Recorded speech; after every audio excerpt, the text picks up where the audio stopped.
Muy buenas tardes. El día de hoy nos encontramos aquí reunidos con una profesional del área del campo de la psicología. Mi nombre es Natalia Gómez Santamaría, soy estudiante del programa de psicología de la Universidad Nacional Abierta y a Distancia. Y en esta oportunidad, desde la asignatura de módulos de intervención en psicología, se plantea este ejercicio académico como una entrevista para conocer las experiencias, perspectivas y apreciaciones profesionales en el campo de la psicología y la familia que tiene nuestra invitada el día de hoy. Y este ejercicio resulta significativo desde un punto de vista de la trascendencia, complejidad e importancia que como institución social tiene la familia en nuestra comunidad. La información compartida con los participantes será recopilada y analizada únicamente con fines académicos y se garantiza la confidencialidad y la protección de los datos. Entonces agradecemos mucho su participación en este espacio. En primer lugar, nos gustaría saber cómo se llama y cuál es su perfil profesional. Bueno, muchísimas gracias por esta invitación. Soy Elvinia González Robles, soy periodista en un principio con muy buenas habilidades comunicativas. Posteriormente me interesó mucho la psicología, tengo un énfasis en desarrollo humano y familia y me centré mucho en la educación. Soy especialista en dificultades en el aprendizaje y en pedagogía y docencia. Entonces, prácticamente que un pedacito de mi carrera estuvo enfocado en la terapia individual, en un consultorio terapéutico, y el resto de mi formación a nivel de experiencia ha sido en educación, en colegios como orientadora escolar. Perfecto, un perfil profesional bastante amplio y muy interesante.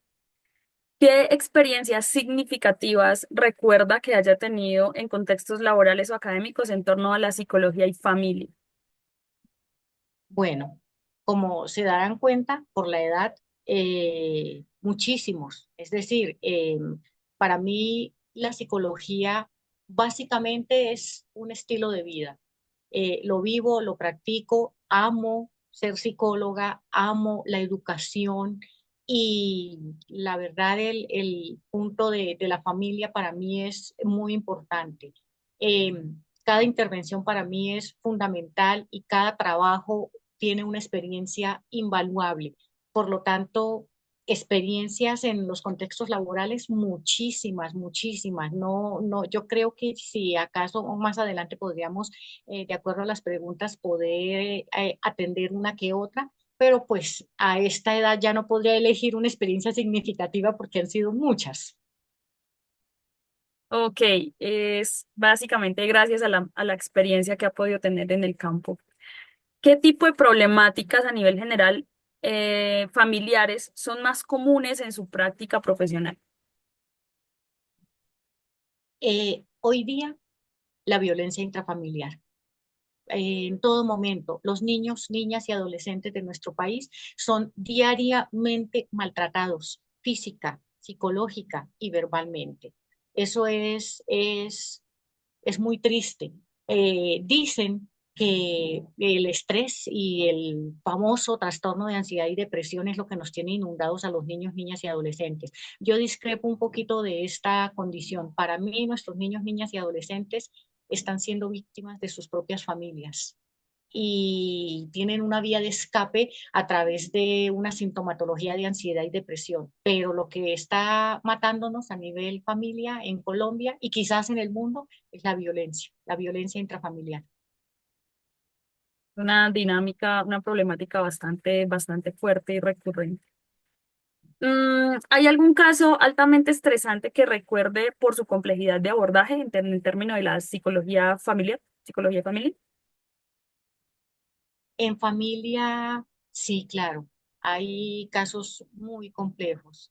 Yo te puedo decir que cuando un niño llega a mi oficina y me dice que su papá lo golpea, que su mamá lo golpea, que lo insultan, que no sirve para nada, e intento activar una ruta, como ya desde la ley 1620 de convivencia escolar que conocemos, o desde la ley de infancia y adolescencia, y por la básica ley de protección al menor, y el niño me verbaliza que si hago algo, si llamo a sus papás, si hablo con sus papás, le va a ir peor. Entonces uno queda ahí como ¿qué hago? ¿Qué decisión tomo para no lastimar a este niño, para ganarme su confianza, para poder traerlo de vuelta y para que él pueda mejorar de una u otra manera su dinámica familiar? Es bastante complejo. Para mí lo más difícil es traer a los papás y hacerles entender que con golpes y con palabras agresivas y con palabras desobligantes hacia sus hijos no están educando en absoluto, de ninguna manera. Claro, más en el contexto, por ejemplo, escolar en el que te desempeñas, pues esa es una realidad prácticamente del día a día. ¿Cuáles son los principales enfoques teóricos que aplica en su práctica en el campo de la psicología y familia? Los que más recuerda. Oh, que es teóricos, wow, parece una evaluación. Bueno, todos, yo diría que todos, o sea, para ti depende de lo que tú, eh, depende del caso, muchísimas veces. Es decir, coloco un ejemplo, si yo tengo un caso de una, regularmente son familias, la mamá viene y me dice, atiende a mi hijo que está deprimido, atiende a mi hijo que le falta motivación, atiende a mi hijo. No es el caso, hay que atender al núcleo familiar, hay que atender a la familia. Ahí nosotros nos vamos por el enfoque sistémico, por ejemplo, pero cuando yo estoy hablando de, hay muchos enfoques, empecemos. El cognitivismo, por ejemplo, el cognitivismo es la escuela que le puede enseñar a los niños a través de toda esta parte de procesos mentales, de que el niño aprenda a resolver problemas, que el niño tenga como una confianza en sí mismo y entienda. Recordemos que nuestro lóbulo prefrontal habla de todas las funciones ejecutivas, que las funciones ejecutivas tienen que ver con poder tener una autonomía, poder tener unas respuestas asertivas, poder controlar mis impulsos, poder resolver una situación si se me presenta, que es lo que menos tenemos, porque los niños se viven agrediendo y peleando entre ellos porque ellos trasladan esa dinámica familiar al contexto escolar con sus compañeritos, con sus pares. Nosotros podemos hablar, por ejemplo, que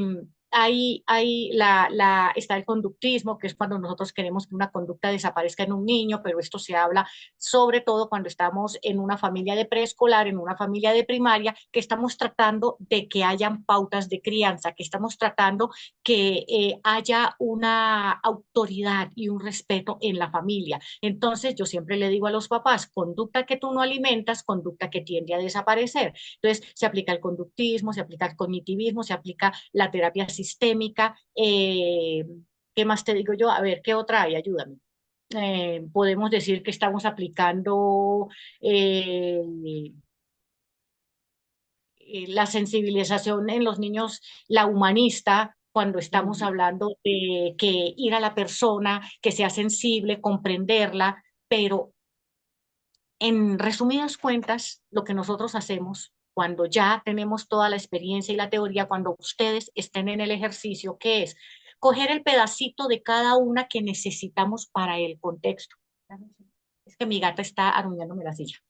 Coger el pedacito de cada teoría y decir, esto me sirve para este caso, esto me sirve para este, o a veces combinarlo, porque tenemos en una familia un niño de preescolar, un adolescente, una mamá divorciada, o una mamá que tiene una familia muy numerosa y dentro de esa familia tuvo tres parejas y hay tres niños con diferentes apellidos. Mira, hay absolutamente de todo.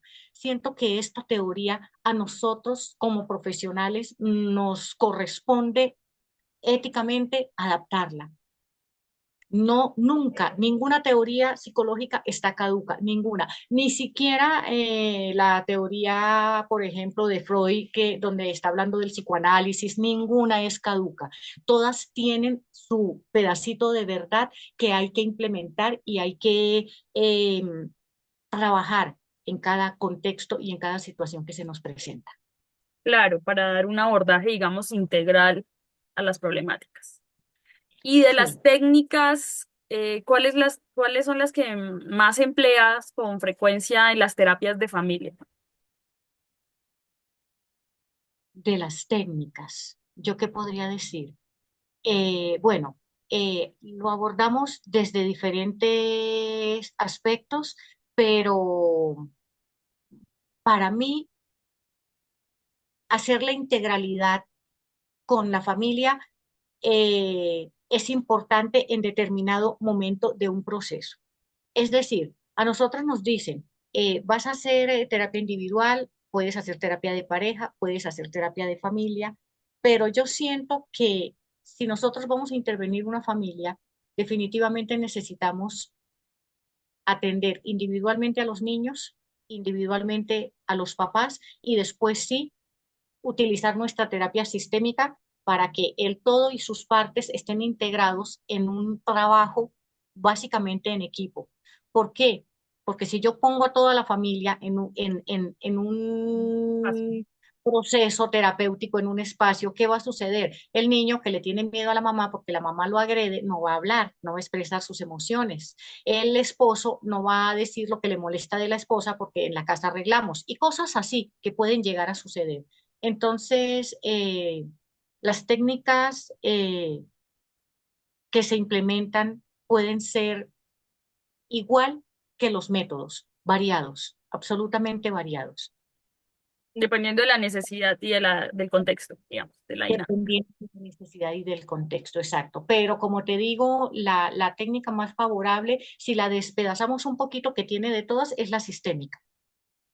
Ok, no sé si alguna de mis compañeras quiera continuar con las preguntas de la parte de la comprensión de la acción psicosocial o si prefieren que yo avance con el ejercicio, pues porque no lo habíamos planeado en la medida en que no sabíamos si todas podían asistir.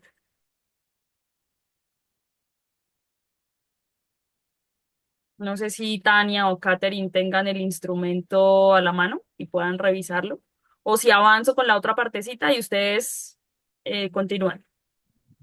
Dale, compañera, pues me parece bien, pues por mí no hay problema, me parece bien la dinámica como lo estás haciendo, pues como lo habíamos planeado, pero no sé, su merced dirá. Pues a No, mí me pues parece, como, pues, quieres, pues pues si puede, si quieres continuar, o no sé si mi compañera quieres ayudarle, pues no sé, por mí no hay problema. Pues sí, listo, dale. Entonces, em, como tú sabes, digamos que tiene un enfoque comunitario, ¿cierto? Y nosotros siempre hemos estado como muy enfocados, como muy hacia esa parte. Es importante saber, por ejemplo, desde tu práctica profesional, cómo concibes la acción psicosocial en el marco de la familia como institución social. La familia como institución social. Eso suena lindo, ¿cierto? Sí. Ojalá y ya creyéramos en eso. Para mí, como profesional, es duro decir que la gente ya no cree en la familia como institución social y que nosotros hoy día, nos va a tocar muy duro, muy duro. ¿Por qué? Porque hay que inventar, hay que mejorar, hay que cambiar, hay que transformar, hay que hacer muchas cosas y empezar desde el principio. Pareciera que en estos momentos en el mundo, en este planeta, la familia no funciona. La familia está ahí a través de una genética y ya. Eso es, eso es la familia hoy día. Y sin embargo viene la otra cara de la moneda, que es la familia disfuncional que se protege, la familia tóxica que se cuida, la familia, la mamá que va y te dice a ti, yo soy la mejor mamá del mundo, pero mi hijo necesita terapia, ayúdalo. Y resulta que el niño, cuando se interviene, uno percibe que el niño le tiene terror a la mamá, que la mamá ejerce quizás un maltrato psicológico y emocional profundo y que hay muchas situaciones torcidas, diría yo, en estos momentos, porque toda mi experiencia y cada familia que yo he tratado, y créanme que he tratado muchísimas familias, llegan siendo las familias perfectas y sienten que tienen la necesidad de protegerse y de proteger a sus hijos. Pero Vuelvo y repito, es una protección que lastima y es una protección que lo único que está haciendo es generar que estos niños se conviertan en unos adultos inválidos sociales, que van a necesitar a su mamá a los 20, a los 30, a los 40 y a los 50 años. Entonces se genera codependencia. Siento que para contestar tu pregunta concretamente, la verdad necesitamos reinventarnos permanente y constantemente. La teoría no está mal. Las prácticas nos han llevado a nosotros a decir esto hay que transformarlo y hay que verlo desde otra perspectiva. Entonces, en ese contexto, ¿qué rol o qué importancia tendría para ti la acción psicosocial en el contexto de esas problemáticas que tú mencionas? Eh, yo siento que necesitamos más terapia. De verdad necesitamos más terapia. Los procesos terapéuticos son importantísimos. Hay mucha gente que no lo cree. Todavía tenemos el sesgo y cuando hablamos de que necesito que vayas a terapia, la persona, el niño de 11 años me dice a mí, es que yo no estoy loco, Elvinia. Yo no tengo por qué ir a terapia psicológica porque la psicología es para los locos. Tenemos todavía ese estigma, o sea, esos falsos negativos, siempre le digo yo que papás, abuelas, niños, o sea, en todas las edades y los estratos, llegan a ti y te dicen, los psicólogos son para los locos. Entonces, sí necesitamos en estas dinámicas familiares muchísima más terapia y muchísimo más proceso. Pero, listo, sí, pero ¿con qué fin tú crees que necesitemos esa terapia?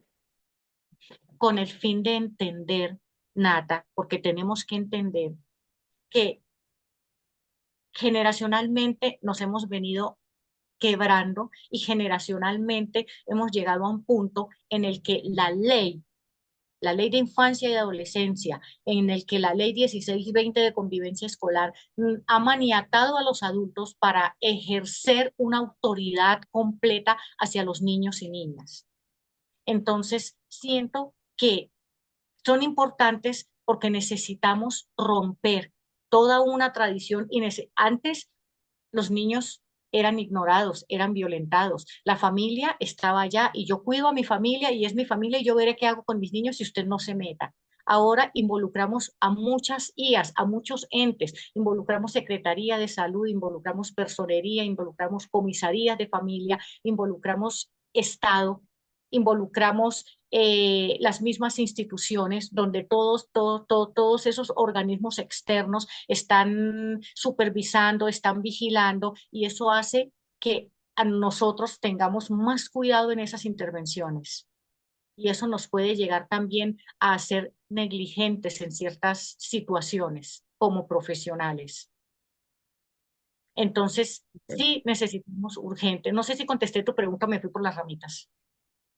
No, creo entender que la importancia que tú le das al proceso terapéutico a nivel de la familia es básicamente como, como mantener como esa unidad, pero también la protección de los niños, o sea, la protección de la familia como institución realmente. No solamente como una simple figura, digamos, social y ya, sino como dándole la relevancia que verdaderamente tiene como institución para, pues fundamentalmente para los niños, pero también pues para todos los miembros. Sí, valorarla. No la valoramos. No la tenemos en el lugar en el que la teníamos hace 30 o 40 años. Ya no. Ok, es muy valioso ese punto de vista. Y creo que también está muy ligado pues justamente con la trascendencia que estamos intentando recuperar. En cuanto al trabajo interdisciplinar y transdisciplinar que tú has desarrollado a lo largo de tu práctica, de tu profesión y de tu experiencia, ¿con qué otras disciplinas sueles trabajar conjuntamente en el abordaje de los distintos casos que plantea la dinámica familiar? O sea, por ejemplo, trabajo social, por ejemplo, no sé con cuáles. Psiquiatría, terapia ocupacional, trabajadoras sociales, para mí son muy importantes. Nosotros luchamos y a ustedes chicas les va a tocar luchar cuando tengan su tarjeta profesional por ese puesto que todos nos quieren quitar. A mí me parece muy chistoso cuando a ti te dicen, ah, sí, es que yo como maestro también tengo que hacer de psicólogo. Las mamás dicen, es que yo soy la psicóloga de mis hijos. El rector dice, yo también soy psicólogo. Entonces todos tienen a honoris causa su título de psicólogo. Y muchas veces eso desdibuja las verdaderas acciones y el verdadero propósito y la verdadera ética de nosotras. O sea, hay que luchar por ese puesto profesional, por estos 5 años en que uno se quema las pestañas trabajando, estudiando, analizando, concientizándose de voy a ser psicólogo y esto es un trabajo social, esto es un estilo de vida, esto es un ejemplo que yo debo dar a la comunidad, a mi comunidad, es decir, aquí donde yo vivo, en mi conjunto, en el municipio de Chía, a donde yo vaya. Los profesionales, la verdad en muchos casos nos pisamos las mangueras. En muchos casos puede venir la trabajadora social y querer escuchar y querer dar el concepto respecto a algo supremamente emocional. Hoy día, por ejemplo, todos sabemos hacer primeros auxilios psicológicos, pero eso no significa que seamos psicólogos profesionales con tarjeta para ejercer y para rendir un informe. Entonces, yo respeto mucho a mis profesionales, a mis colegas, a los psiquiatras, a los neuropsiquiatras con los que trabajo de la mano por muchas situaciones de diagnósticos para los niños, a las trabajadoras sociales cuando trabajo con ellas en comisarías de familia, ¿sí? A otros profesionales psicólogos que también me regalan informes de casos que llevamos en conjunto. En fin, siento que sí se hace un trabajo interdisciplinar y transdisciplinar bastante completo y que ya uno aprende a manejar esos roles. Y dentro de esa riqueza, digamos, de intercambio de saberes y de complementariedad, ¿podría compartir una experiencia que considere exitosa o significativa en la que haya trabajado transdisciplinarmente en el marco de la psicología de familia? Una de las que recuerdo. La recuerdo hoy porque hoy hablé con esta niña. Eh, a la niña la traigo desde básica primaria. A la niña la remití a comisaría de familia para una verificación de derechos y la mamá estaba furiosa conmigo, furiosa. eh, Peleó mucho conmigo, dijo que me iba a golpear a la salida porque yo le había quitado a su niña y etcétera, etcétera. La niña se fue para un hogar de paso, la niña estuvo un año en hogar de paso, el colegio estuvo muy pendiente, particularmente yo estuve muy pendiente con la trabajadora social para que la dinámica familiar mejorara. En este caso, la niña, después de varios meses, después de pasar un año y aprobar ese año en un hogar de paso, volvió con su mamá. Eso para mí fue un logro muy bonito porque ellas dos fueron a mi oficina a agradecerme y a decirme cómo se habían superado ciertas crisis. Transcurridos 2, 3, 4 añitos, la niña rebelde, la niña agresiva, la niña que le contestaba a la mamá, ya está en bachillerato, es una niña, ya una adolescente muy bella, y nuevamente en estos momentos vuelve a tener dificultades con su mamá. Entonces empezamos a reflexionar y pasamos básicamente que toda la mañana a ratitos en el colegio reflexionando sobre su vida y lo que había pasado. Yo le hacía una pregunta y le decía a esta chiquita, le decía, bueno, a esta adolescente, ¿qué necesitas tú para terminar tu bachillerato y ser una orgullosa graduada de esta institución educativa con carrera técnica? ¿Qué necesitas?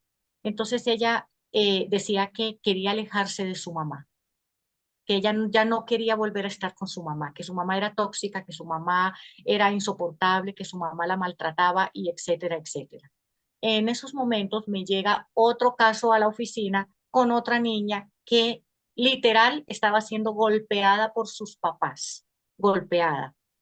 Cuando mi compañerita, mi niña, escucha la versión de la otra niña, hacemos como una especie de red de apoyo y empezamos a hablar entre las tres y al final, cuando termina la jornada, se acerca la niña y me dice, ¿sabes qué, Elvi? No, no es mi mamá. Quiero pedirte algo. tú me preguntaste que yo qué necesitaba para poder graduarme de bachiller. Necesito que me cambies de curso. Cámbiame de curso, ayúdame a cambiarme de curso, que yo puedo soportar todo con mi mamá. Yo veo que lo mío no es tan grave, pero cámbiame de curso. Y yo te prometo que tú me vas a graduar y me vas a entregar el diploma de bachiller. Claro, eso me conmovió muchísimo, me dio mucha emoción y las personas que me conocen saben perfectamente que a mí me importa cinco los adultos y que yo siempre, pues los niños y los adolescentes para mí son lo más importante. Le dije, listo, linda, mañana hacemos esa vuelta, mañana hay consejo académico y sea como sea, tenga yo que hacer lo que tenga que hacer, te vas a cambiar de curso. ¿Y tú a qué te comprometes contigo misma? No para mí. El diploma no es para mí, el diploma es para ti. ¿A qué te comprometes? Y ella me dice, yo voy a graduarme para mí misma, para ser una bachiller orgullosa, bachiller técnica. Y fin de la historia. Pero claro, esa experiencia es muy bonita porque digamos que tú ves como la transformación, como el beneficio de los niños y los adolescentes. Pero cuando tú nos mencionas que ella estuvo en un hogar de paso, ¿con qué profesionales, o sea, qué profesionales están ahí, diferentes a los psicólogos, que pudiesen haber ayudado a la solución o al abordaje de la problemática de la menor? La trabajadora social, la madre sustituta y la psicopedagoga, que nos ayudó muchísimo. Con esas tres personajes estuve en contacto. Y mira, Natalia, lo interesante, chicas, lo interesante de la situación. No cambió la mamá, cambió la percepción de la niña hacia su mamá. Y siento que eso es lo que la va a salvar. Claro, Y eso, pues, la forma como está viendo su propia dinámica familiar. sí, sí, Muy interesante tu caso, muy bonito, muy lindo. muy gratificante, digamos, para la labor del psicólogo. En todas esas experiencias y en todas esas dinámicas, ¿cuáles son las principales problemáticas que tú como psicóloga has enfrentado al trabajar con otros profesionales en este campo de la psicología y la familia?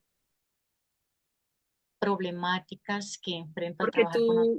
tú mencionaste que se pisaban las mangueras a veces, como de manera muy general. Pero ¿cuáles son las problemáticas al trabajar con otros profesionales que tú dices como que son significativas, que son importantes?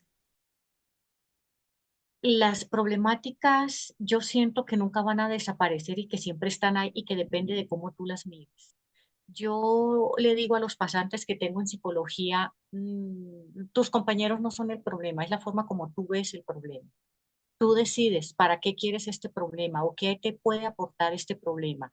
Y a punta de totazos, como dicen en mi tierra, a punta de golpecitos, aprendí y entendí lo que yo misma predicaba a mis discípulos. Es decir, ¿qué ves tú cuando te dan limones? ¿Amargura o una suculenta limonada? Alguna vez, y esto es rápido, alguna vez tuve una dificultad en otro colegio, en otro espacio, en otro planeta donde trabajé. Muy, muy difícil, a punto de renunciar, a punto de ya dejar absolutamente todo. Y en esos momentos en los que estaba tomando esa decisión, me llama mi esposo que no vivía conmigo y me dice, amor, te están tirando piedras, haz una hermosa casa. Jamás en la vida lo voy a olvidar.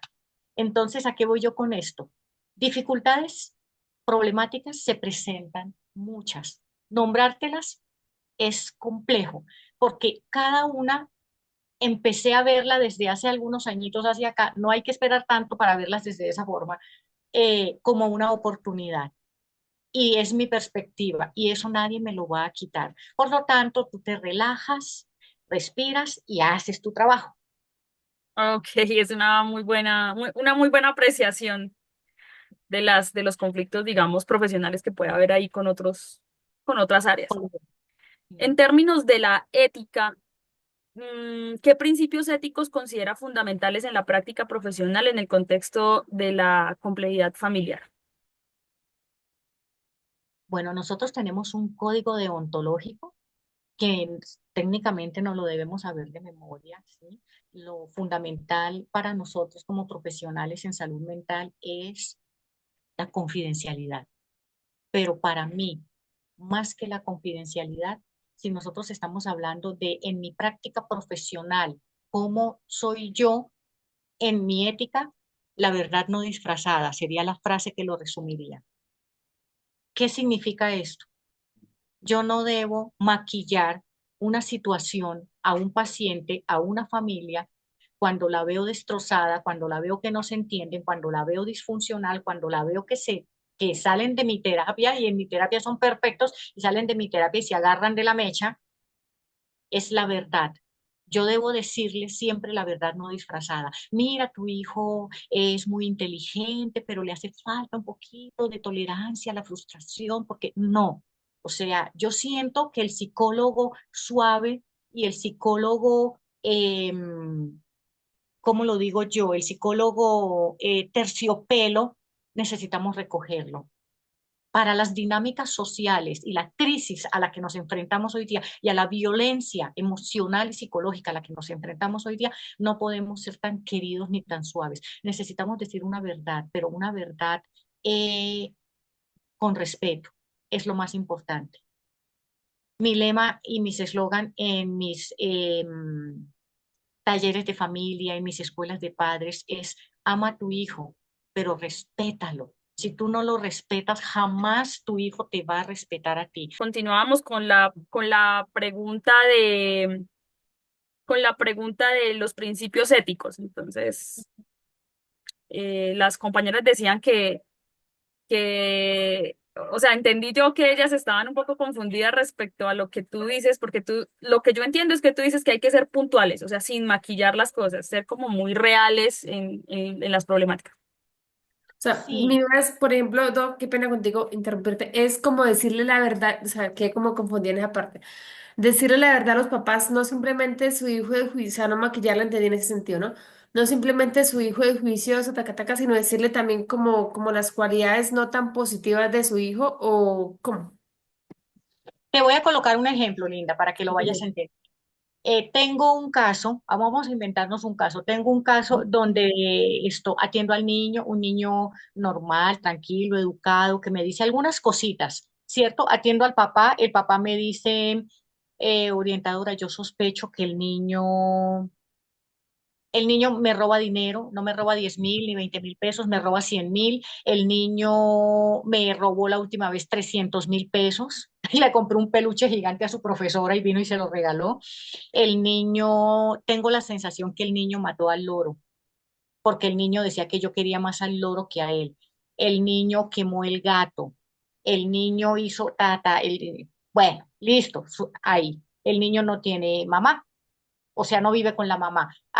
Entrevisto a la madrastra. Todos, cada uno por su parte, como te digo, sistémico Individual. y el todo que se une.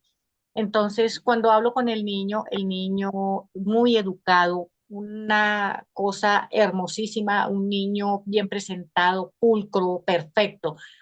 Sí, orientadora, yo maté al loro, porque mi papá quería más al loro que a mí. Sí, orientadora, yo quemé al gato porque mi papá prefería al gato que a mí.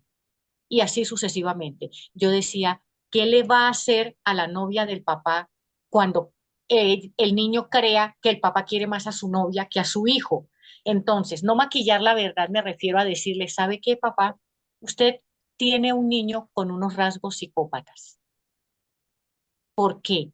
Si tu niño continúa de esa manera y no tiene un proceso por psicología y por psiquiatría, y no lo llevas urgente a un proceso de valoración, de evaluación y de avances, tu niño es un psicópata en potencia. ¿Qué le dijo otra colega? Sí, papá, mira, el niño necesita pautas de crianza, hay que ayudarlo, hay que respetarlo, hay que apoyarlo, hay que hacerle. No, el papá hace todo eso. Yo necesito que tú sepas cuál es mi percepción profesional, porque para eso me estás contratando y para eso viniste a mí. ¿Cuál es mi percepción profesional? Yo no te puedo decir, ay, sí, mira, Linda, estás un poco deprimida, no te preocupes, relájate, tranquilízate, meditas esto. Te puedo decir, si tú sigues así, perfectamente puedes llegar a un trastorno de ansiedad. ¿Y qué es un trastorno de ansiedad? Es una condición patológica que puede tener estas y estas y estas características y después te pueden medicar, deberías ir con psiquiatría, o sea, yo debo decirte la verdad hoy día, porque cuando yo la maquillo y yo le hablo suavecito y con cariño, las personas no entienden, porque las personas están llenas y contaminadas de una cantidad de situaciones y hoy día normalizamos lo anormal. Y por estar normalizando lo anormal, tenemos niños consumidores, tenemos niños que abusan de sus hermanastras, tenemos padrastros que abusan de sus hijastras, tenemos madres que golpean sin misericordia y llegan los niños sin un diente, cortados, con golpes de sus padres. Para mí, no hay que maquillar ni disfrazar la realidad ni la verdad y hay que decirlo como corresponde. Yo, y como lo digo, no con brusquedad, pero sí con profesionalismo y con ética. Ah, ya lo entendí, excelente. Muchas gracias, doctora. Ya entendí. Pues, puntuales así, muchas gracias. Hay que ser puntuales, sí. Sí, sí, te quedé como un poco, yo dije, bueno, hasta que ingrese le voy a preguntar a la doctora porque quedé como así, como, gracias, don, muy amable. No te preocupes. Excelente, es una muy importante apreciación también para nuestra formación porque uno tiende a ser muy suave en Sí, realidad. sí, sí, y yo llevé a mi hijo al psicólogo, a la psicóloga, y pues me dijo lo que dice la doctora, que orientarlo, que llevarlo, y yo dije, pero es que eso es lo que yo hago, o sea, sí, yo, ay, no, yo no lo llevo más allá a perder mi plata, literalmente así dije, porque, o sea, porque es lo que yo hago y lo que yo veo, y nunca me dijeron lo como lo que yo buscaba, como que realmente me ayudaran, ¿no? Y pues yo no lo volví porque nunca le vi como algo, ¿no? Como que no vi, y entonces por eso fue mi pregunta con la doctora. Tiene toda la razón, tienes toda la razón. ¿Sabes por qué? Porque cuando tú no estás satisfecho, a ti, en el fondo, nuestro inconsciente busca la verdad, no busca que a ti te Sí, maquillen. Tranquila, mi amor, cuando te golpeas ya va a pasar, ya va a pasar. Si sana colita de rana, no. ¿Sabes qué? Te sí. golpeas, arde, arde. Si te echo alcohol, va a arder más, te va a doler, se te va a hacer un cascarón y si te lo arrancas te va a doler peor. Hay que decir la verdad. Sí, ahora entiendo acá como la conclusión de que, o sea, como que lo que entendí hoy, es como cuando uno busca ayuda es para que le digan la verdad, ¿sí? O sea, no para como lo que te dije, que maquillen, que no, que sí, lo que tú haces a diario, orientarle, hablarle, decirle, pero ¿por qué? Sí. Entonces ya entiendo. Gracias, Dor. Sí, con gusto. Muy interesante, muy significativo. De todas las prácticas que han involucrado la psicología y la familia que tú has hecho, has tenido, ¿puedes compartir alguna experiencia en la que se haya enfrentado, en la que te hayas enfrentado a un dilema ético y cómo lo resolviste? Chicas, los vamos a tener siempre. Dilemas éticos permanentes y a diario. ¿Lo hago o no lo hago? ¿La remito a comisaría o no la remito? ¿Llamo al papá o no lo llamo? Permanentemente, permanentemente. Eh, nosotros nos encontramos en una situación en la que si a ti, si tú, vamos a colocar un ejemplo, tú tienes tu consulta, ¿cierto? Y llegó la mamá con el niño y la mamá viene empoderada y te va a pagar 200.000 pesos los 45 minutos de tu terapia y tú estás feliz y contenta, pero tienes tu ética. Ojo, eres la profesional en salud mental. Entra el niño a tu consulta y te dice, orientadora, mi padrastro me abusa y tienes afuera la que te va a pagar. ¿Qué haces? Pues ahí Eso es prevalece el bienestar del niño. totalmente de acuerdo. Es un ejemplo bastante claro en ese sentido. Pero hay, los dilemas diarios son más suaves. ¿A qué me refiero yo? A suaves, no, quizás no sea la palabra correcta. Son más sutiles y más imperceptibles. Y tú en muchas ocasiones tienes que, o sea, diariamente uno se enfrenta a eso.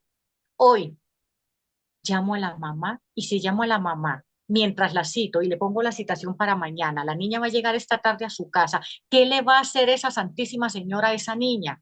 Prima el bienestar de mi niño. Permito O sea, yo provoco que me lo golpeen o me lo maltraten esta noche hasta que mañana se presente la mamá, si es que se presenta, y mientras yo hago la remisión a la comisaría de familia, ¿cuánto tiempo se me va a demorar para que haya una acción legal y haya una verificación y restitución de derechos de esta niña? Mira, todo a diario son dilemas, todo a diario. Es una cosa impresionante cómo te enfrentas diariamente a un dilema ético. Éticamente, ¿yo qué debería hacer? Active la ruta, cite a la mamá, mándele la citación, pero mi conciencia me dice, ¿qué va a pasar con tu bebé, con tu niña, con tu adolescente? Cuando trae una cicatriz y dice, esto me lo hizo mi mamá. Cuando trae, o sea, golpes internos que duelen más que los físicos. Entonces, sí, muchos, Linda, muchos, muchos, a diario. Ok, sí, lo que nos Vivir espera. lo que les espera, mis amores. Por actuar correctamente siempre las vas a tener, o sea, obviamente por tu ética profesional. Claro. Entonces tú tienes que ser muy sagaz. Aquí a nosotras nuestro lóbulo prefrontal se nos tiene que desarrollar al 200%. Entonces, ¿qué hago? Listo, vamos a hacer una cosa. Le voy a decir a la directora de grupo, a la directora de curso, que cite a la mamá, que le diga que es por la parte académica, que es por las boletas de la no sé qué, que se invente alguna vaina que no tenga nada que ver con orientación. Y cuando la tenga en la recepción, la agarro y ahí, mejor dicho, me despondo haciendo todo lo que tenga que hacer. No sé, se le ocurren a uno muchas, muchas ideas. Muy creativa. Yo lo solucioné, pero no les voy a decir cómo. Algún día a ustedes les va a tocar. Y Mm, ustedes tienen ideas creativas también. ok. Bueno, en términos un poco más amables, ¿qué competencias o cualidades considera que son fundamentales si alguien desea ejercer la labor de psicólogo en el campo de la familia? Primero tenemos que creer en la institución de la familia, porque si no creemos, no podemos defender la institución de la familia. Tú crees en la institución de la familia cuando tú sientes que tienes familia. ¿A qué voy yo? Todos, no hay un ser humano en este planeta que no haya sido engendrado en el núcleo de una familia, ¿cierto? Por lo tanto, creer significa ser honesto. Para mí, la habilidad, competencia, cualidad más importante para ejercer esta profesión es que lo conviertas en tu estilo de vida y que seas honesta con tu estilo de vida, que no lo sabotees. Ok, pues para llevarlo a la integralidad de la práctica, ¿cierto? Totalmente. Con eso tienes, con eso te basta y harías un excelente trabajo. La honestidad y creer en tu estilo de vida, en lo que elegiste y sobre todas las cosas, creer en la institución de la familia. Y si tú tuvieras que dar un consejo, ¿cuál sería ese consejo o recomendación que te hubiese gustado recibir antes de iniciar tu labor como psicóloga, pues en el campo de la psicología de la familia? Uy, nada. Voy a sacar mi personalidad. Ok, No recibo consejos. No me gustan los consejos. Cada uno es autónomo y cada uno asume. Yo no, la verdad, agradezco no haber recibido ningún consejo. Agradezco alguna que otra recomendación. Ojo, si te pasa esto, tienes opciones. Ojo, si cualquier cosa, como les estoy comentando, o sea, y como les dije ahorita, si se les llega a presentar alguna situación de estas en su consulta o en su colegio, en donde la poderosa institución en la cual trabajen para la familia como profesionales en salud mental, ustedes son muy creativas y sé que lo van a resolver porque tienen las herramientas. ok, excelente, pues muy buena postura, en realidad, ya nos has dado muchos elementos importantes. ¿Hay alguna temática o eje que consideres importante respecto a la psicología de la familia que no hayamos tratado en este encuentro que quieras resaltar? No, yo creo que, mira, la hemos visto a la familia por todos sus ángulos. Está bien. Ah, Rescatemos las familias, porque yo siento que ya no hay familias. Hay personas que están unidas genéticamente, que se defienden con garras y dientes y que creen que eso es ser familia, proteger, meter a los niños en un cascaroncito, defenderlos del vecino, defenderlos del celador, defenderlos del docente, defenderlos de la abuela, defenderlos del papá, creen que eso es familia, rescatar la familia. Rescatar la institución social, sí. ¿Qué modificaciones, por último, la última pregunta de este encuentro, bien significativo para nosotros como psicólogas de información y para ti como profesional con tanta experiencia? ¿Qué modificaciones harías a las políticas o programas del Estado con el fin de mejorar la protección de las familias en el contexto colombiano, de lo que tú conoces a nivel legal, digamos, o a nivel institucional? Yo empezaría por es la ley, creo que es la ley 1098, la ley de infancia y adolescencia. Por Dios santísimo que desde el 2006 cuando apareció esa ley, de hecho, apareció y me la tuve que aprender de memoria. Recuerdo mucho para una especialización, de memoria, aprenderme la ley. Y uno decía, ay, qué lindo, cómo protegen a los niños. Los niños la tomaron para amenazar a sus papás. Es decir, los papás se sienten indefensos ante las leyes que protegen a sus hijos. Por lo tanto, los papás tienen esa mentalidad de que, ley de infancia y adolescencia, ley 1620 de convivencia escolar, listo, tome colegio mi hijo y miren a ver qué van a hacer. Y respóndanme, porque como la ley los protege y yo no puedo hacer nada, si le pego me denuncian, si lo grito, lo insulto, me hacen esto, entonces todos como buenos seres humanos o quizás como buenos colombianos nos hemos ido a los extremos. Sí, digamos Para que, nosotros hay grises ok, se ha desligado como la obligación justamente por el miedo también a la a la represalia. ley. A la ley. Si Sí, nosotros organizáramos una ley y antes de sacar una ley, especialmente para los niños o especialmente para, entre comillas, castigar a los papás abusivos, podríamos hacer unas capacitaciones. ¿Por qué el gobierno no promueve dentro de la política pública una berraca capacitación a los papás en el parque? En vez de los domingos hacer esos bazares y hacer todas esas vainas, campaña de vacunación, campaña contra la fiebre amarilla, campaña para que conozcamos la ley y sepamos realmente hasta dónde nos cobija la ley y hasta dónde tengo yo autoridad para mi hijo, para poder educarlos, para poder formarlos. Porque llegan a la comisaría de familia, yo no le digo nada porque después ustedes entonces me lo quitan. Yo no le pego porque el niño dijo que me demandaba, iba a la comisaría y entonces me aplican todo lo que tiene que ver con una verificación de derechos. Vaya a terapia, vaya al programa de familias, vaya.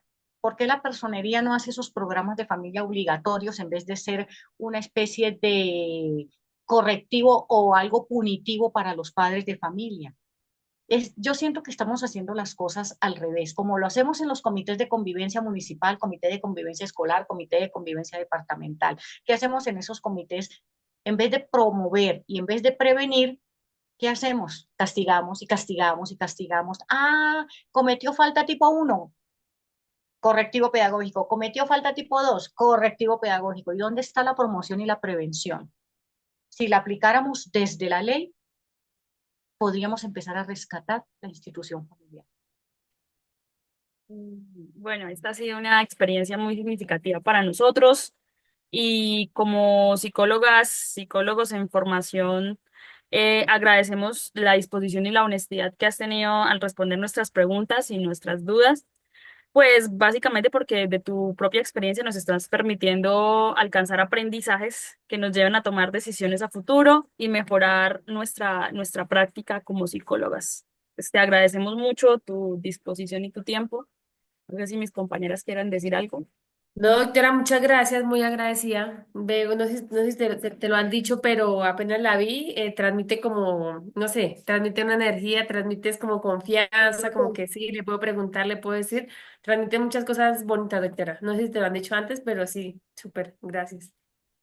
Bueno, yo quiero aprovechar el momento para mandarle un saludo muy grande a los directivos, a los docentes de la Universidad Nacional Abierta y a Distancia. Soy egresada de la Universidad Nacional Abierta y a Distancia, orgullosamente. Y hice unas prácticas maravillosas en Madrid, Cundinamarca, donde básicamente que trabajaba de lunes a lunes, pero fueron lo que me fortaleció y lo que me enseñó. Entonces, por eso el espacio, con muchísimo amor, con muchísimo gusto estar aquí para ustedes, lo que necesiten a través de Natica, encantada. Y Muchas sí, gracias, gracias Mariela. por las palabras tan hermosas. Gracias, mi Muchas gracias compañero. por tu saber y por tu práctica, tu experiencia y tu disposición para compartir. Listo, mi corazón, con mucho gusto. Que les salga Gracias. lindo. Gracias a todos. Chao, chao, Gracias. compañeras. Gracias.